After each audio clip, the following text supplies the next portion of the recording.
Hi, this is Dan O'Brien with Dan's Woodworking Tips. This is my first video of any kind of a DIY thing.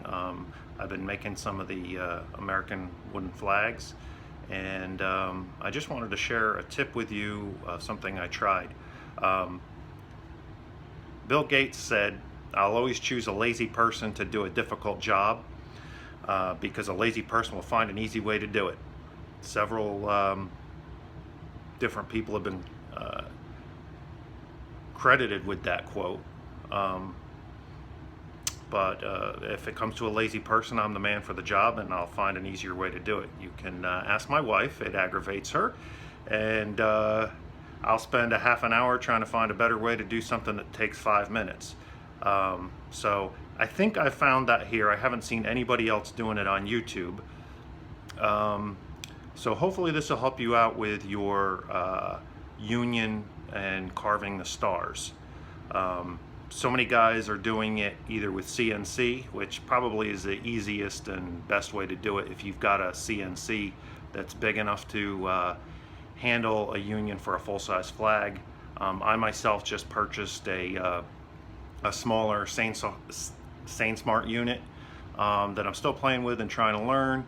But unfortunately the table is too small to handle anything for a full size or even a medium flag, but it's a cheap way of getting into it and learning CAD, CAM, and the full CNC stuff. Something I hope to do more full-time when I retire. So what I'm doing is there's two different ways of getting stencils online. There's the plastic stencil that you can buy from Amazon, and then there's also a guy out there that I found that does metal stencils. I guess he'll create anything you need, but he does have stock wooden union stencils. But what I've done is I've bought the cheap $5 ones, and I think you can get a few in a package of the different sizes, plus the 1776 with the 13 stars. For relatively inexpensive. So what I do, and I'll show you in a minute, is I use my Dremel, much like the other guys do. They'll trace them out and then either use the pencil tip, the handheld attachment for the Dremel, and do it by hand, which can get quite tedious. I did that when I first started doing it, but or you can use the Dremel with the attachment, so you've got a little bit more stability. I'm going to use this method, but I'm also going to use the stencil and leave it in place. I'm not going to trace the stars, and I'm going to use the plastic stencil because I got so frustrated with doing it by hand. It takes time, your hands cramp up, and you make a mistake on the 49th or 50th star, you say goodbye to your union and all that work and time spent. This goes a heck of a lot faster. So hopefully this will help you out, and I'll run through it and do a quick time lapse so you can see what I do. All right, so what I did is I already clamped together the top 7 stripes of the star, so I could make sure that my union was the right exact size, because there's always going to be a little variation in the width of your stripes. However slight it is, you want it to fit in there tight and look right. So I do that. I clamp them together, measure, and then cut the height of the union, so then I can center the stencil up for the height. I already know what the length should be. You can find the measurements online for making different size flags, so you've got the proper dimensions for the American flag. Granted, this is meant to be a rustic piece, so I'm not overall concerned with getting down to the 1/16 of an inch or even 1/8 of an inch. You're going to make it approximate because you're going to distress it a little bit to make it more rustic. So once I've cut it, I'm going to center that up, basically eyeball and make it straight, and then tape it down. Please, please, please make sure that your stars face the right way when you assemble your flag. The star needs to point to the top. I just watched a video yesterday where the guy made 3 beautiful flags, and only one of them was like this. The other one had all the stars, or the other 2 had all the stars upside down. You want to be accurate that way. It's not so rustic. You want to have it backwards. So just be careful about that. I've seen some people selling them online, and we all want to support each other.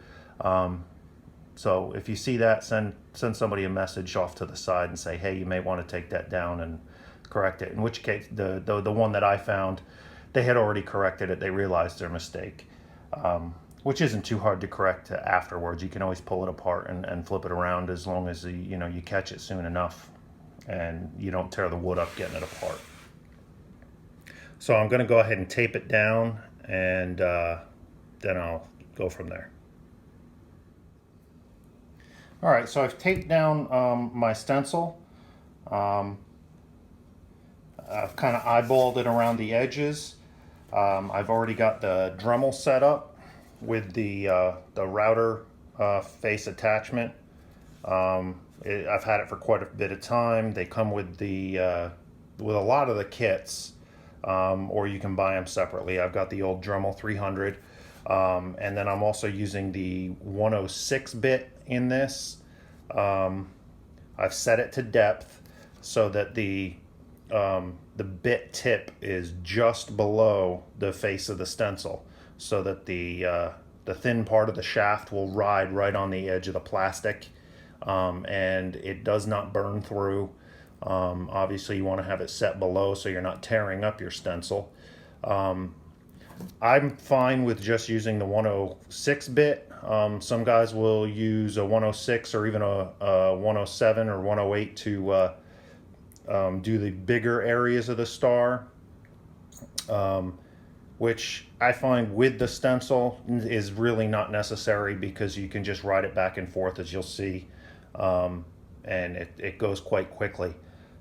The 105 bit that some guys use to get the stars a little bit sharper in the points is fine if you want to go through that. To me, the 106 does just a fine job. And then if you're using this method, you're going to have to switch bits, which means you got to take this assembly off to switch the bit, unless you can get in here to change it. And then you've still got to make sure your depth is set correctly and exactly to what you had it before. So for me, this works fine, and I'm sure you'll see that it does just a good job. I set up a squirrel cage fan, because even though you can probably do it blind, it's good to get the dust out of your way. Vacuum's kind of noisy to sit here and do that. The fan's nice and quiet. And for me, you see I'm doing it in my garage today, because I'm in Florida and it's December, and it's a blisteringly cold, blustery day. It's 70 degrees. But in the summertime, it gets quite hot, and I don't know too many people that have AC in their garages. I'm not fortunate enough to have that. So when my wife's not home, I can do this inside. Actually, I did it at the kitchen table, put a junk piece of wood underneath, and I have the fan that blows the little bit of shavings at the wall, and then it falls right on the floor. It's easy to vacuum up, and it doesn't make a mess, and she never knows until I told her, and she didn't get too mad. But once again, I'm the lazy guy, so I don't want to sweat too much, and we'll just go from here, and I'll show you how easy and fast it goes.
I like to ride the edges of the stars before I finish, just because it cleans up the edge a little bit nicer. You see I had a little bit of problem over here. There was a bump with the tape that was giving me trouble on the edge. But all in all, it goes a heck of a lot faster.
Alright, so I've done 5 stars already. I got 45 more to go.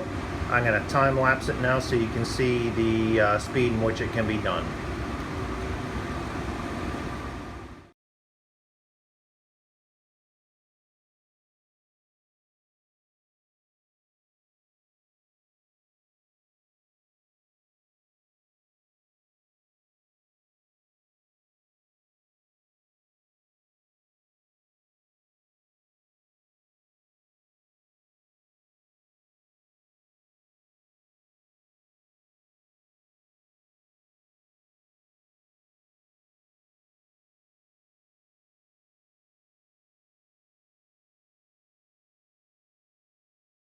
All right, so that was the time lapse of the stars.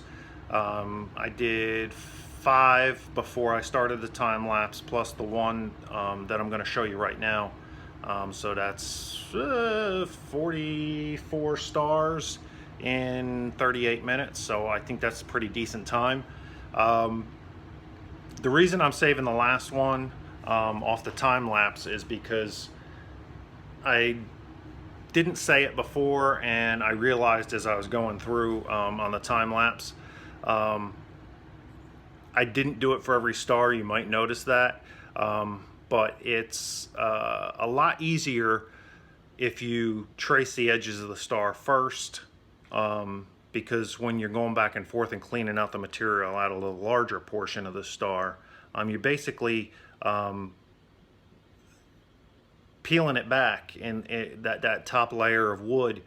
So if you hit the edge of the star without it being cut first, it's going to basically curl up on the edge of the stencil, and that makes it a lot harder. And you'll see the guys that do the freehand will trace them out first. I'm sure that's part of the reason, a big part of the reason, as well as it gives them a clean edge to work with and not have to worry about hitting the edges.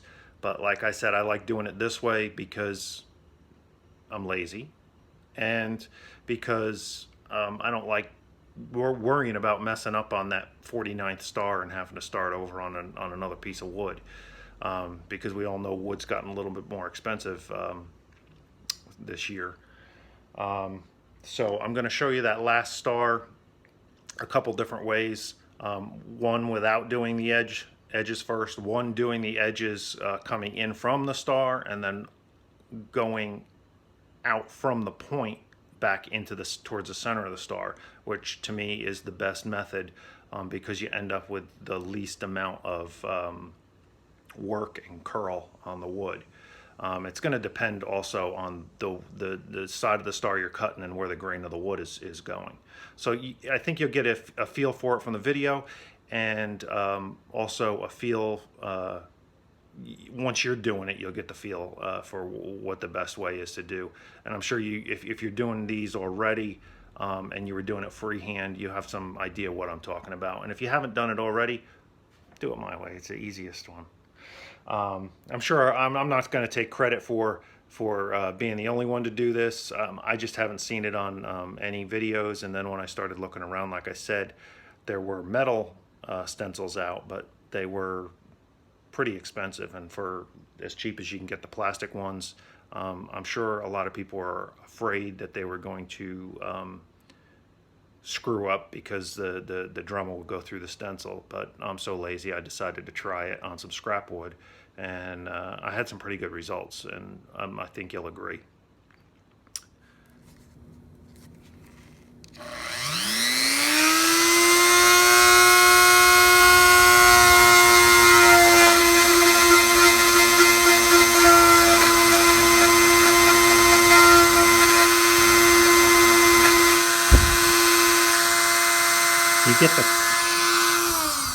You get the curled up edges here, and sometimes you'll have to go along and almost lift the tip out a little bit to clean those up.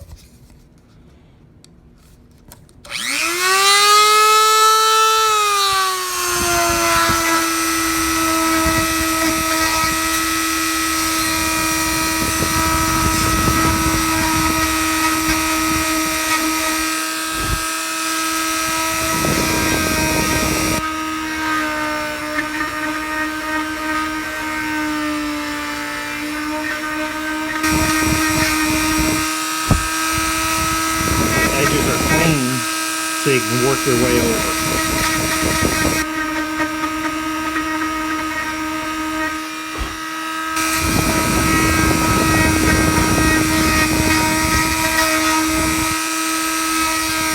Once again, if you hit the edges,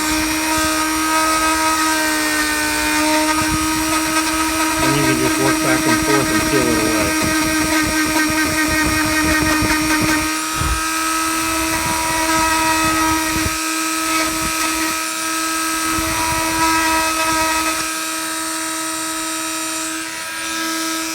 You can see, I mean, it's close up, so you can almost see from the camera underneath the stencil a little bit. I did it two different ways. I did it without running on the edge of the star. I did it running on the edge of the star. Now I'll run from the tip back, and you'll see the difference, hopefully.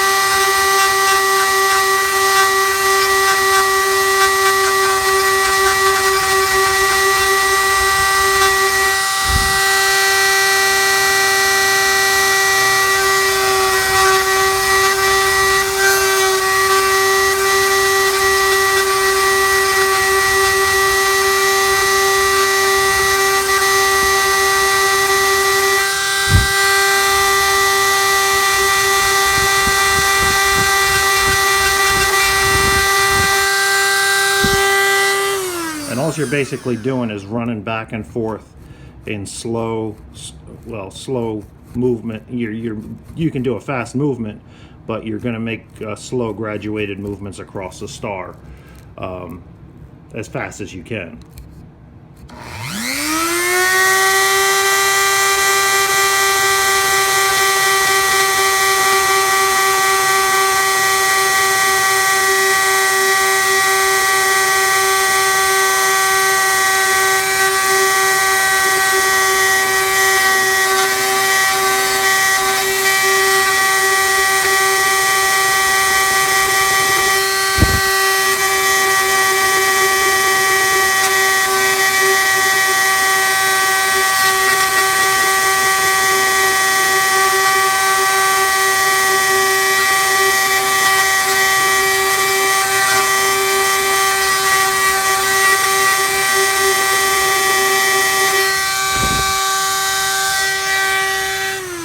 So it's up to you how clean you want the center of the star to be.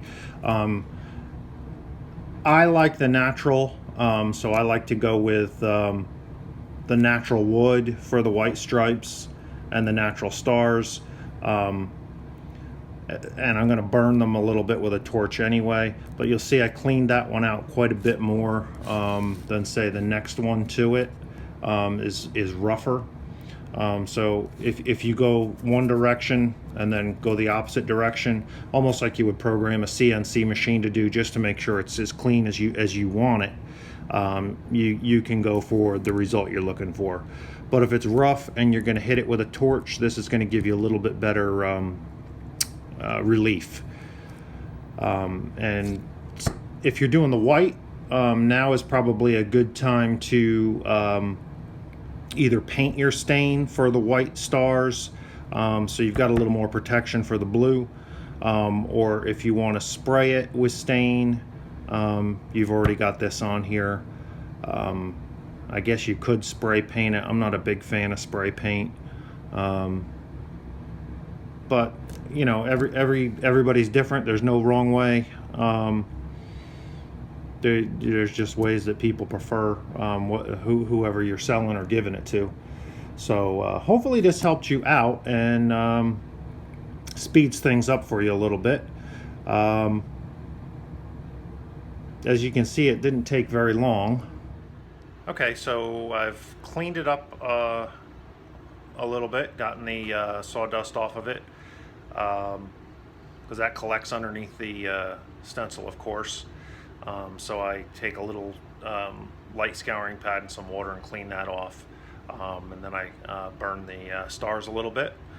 And so here's the final flag put together in the natural format, without staining the white on the white stripes. Once again, this is my first video, so I apologize. I don't have a tripod for the camera. It's a little shaky. I wanted to use the RAM mount, but that's in the my wife's car right now. That probably would work better. And if I do future ones, I'll try to improve and make them better. But hopefully this has helped you, and it'll make your life a little easier, make the flags go a little faster, because I think this is, for all of us, the most tedious part. So hope you enjoyed it. If you liked it, give me a thumbs up, subscribe. I'm going to try and get some more on here. And I look forward to hearing or answering any questions you got. And I'll link whatever you need. And I look forward to seeing your videos too, to help me out, because that's where I'm getting my ideas from too.